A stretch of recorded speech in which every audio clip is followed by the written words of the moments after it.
So where I work, we had this diversity training once, and as part one of the exercises for diversity training, what they did was they invited the men from the women, and each group had to write down a stereotype, a bunch of stereotypes about the other group. Don't ask me why, but that's what they do. So the group of women wrote down stereotypes about the men, and one of the stereotypes they wrote down was oblivious Slavs. And by that they mean that men are totally oblivious to fashion, to the image they project in public. And you know, it's a very tired, pernicious stereotype because there are plenty of men who put a lot of time, money, and effort into their physical appearance. Now, I am not one of those men.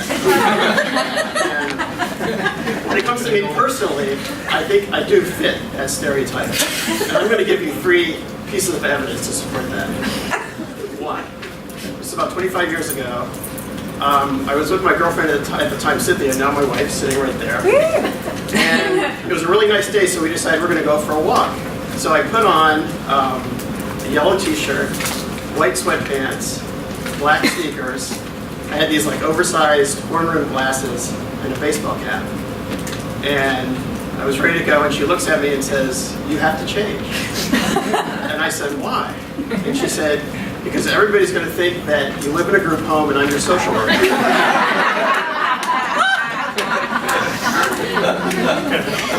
Number 2. I worked at the Library of Congress, and about 15 years ago, we shared a main corridor with this organization called the Copyright Royalty Board, which would rule on various copyright disputes. And so there are all these big multinational media corporations like Viacom and Disney, and you know, coming in and arguing their case. And there are millions of dollars, you know, at stake. So they would hire these like the best lawyers that money can buy. So in this hallway, you would see these lawyers walking around with these $1,500 suits, Rolex watches, Gucci shoes, fine leather briefcases. And at the same time, you have library employees, male library employees, trudging along wearing Dockers, wrinkly polo shirts, and $10 Timex watches, you know, the ones you get at CVS and they're in the case. And so it was kind of like this clash of civilizations, you know, sort of 2 very different versions of the human experience. Now, about 15 years ago, I was at work. It was around 10:30. I was walking down this hallway, and actually that day I was wearing a dress shirt that I had taken out the laundry that morning. And this friend of mine is behind me. He goes, "Len, you might want to reach on your back. There's something on your back." And I reach around, and there's this linty sock stuck to the back of the static clay from that morning, which I hadn't noticed and was oblivious.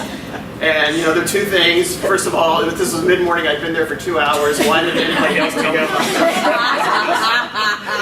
Conspiracy of silence. And second, what did any of these high-priced lawyers with the $1,500 suits see me? And if they did, what would they think? 3. I live in DC, so every 2 years you get jury duty. You can count on it. Now, everybody who gets jury duty, they don't really want to get on trial because it's 1 day or 1 trial, and you just want to get it over with. So you go in, and they have this whole process where they, you know, they pick 50 people as in a jury pool, and then out of that pool, they can sort of fill the jury box. So, you know, I never tried to do anything to get myself out of it, even though I did want to get picked, because, you know, it's important.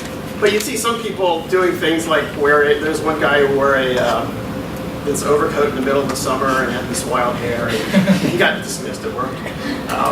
So anyway, I was on this jury trial, and I was in the pool, and they number you 1 to 50. I was number 22, and they start picking, and the way it works is they have the 2 attorneys for each side sort of assessing each person, and they go from 1 to 50 and until they've completed the jury.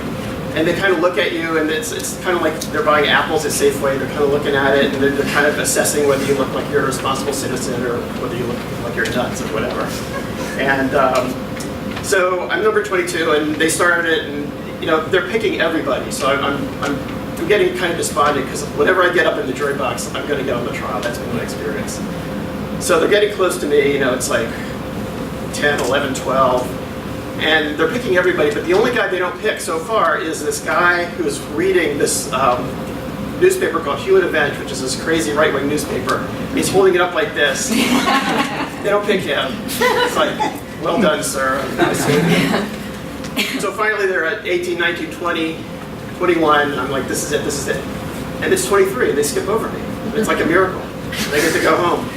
And that night I'm at dinner. I'm sitting across from Cynthia, and our friend Laura is sitting over here, and she says, Len, what happened to your face? And I said, what do you mean? She said, there's a purple streak on your beard. And I look in the mirror, and it's this purple shampoo streak from that morning. You know, I was walking around all day with this thing.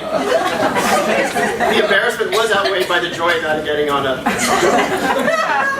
And so, let's review. 1, I look like I live in a group home. 2, sock on my back at the Library of Congress. 3, purple shampoo streak on beard. And so, what was I thinking? I wasn't thinking. I was oblivious, and that made all the difference.